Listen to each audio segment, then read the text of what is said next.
morning to everyone. Walking ang seaside. Ayan. Pagkatapos ng bagyong Upong, ayan na po, maraw na. Lumabas na si Haring Araw. Ayan.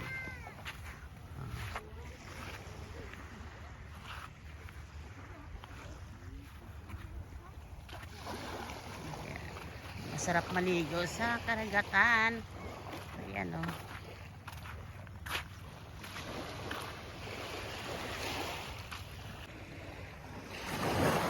Ayan, walking every morning. Ayan.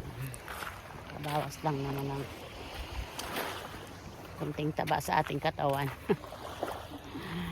Pero ito ay kinakailangan natin araw-araw, diba? Sa paligo sa karagatan.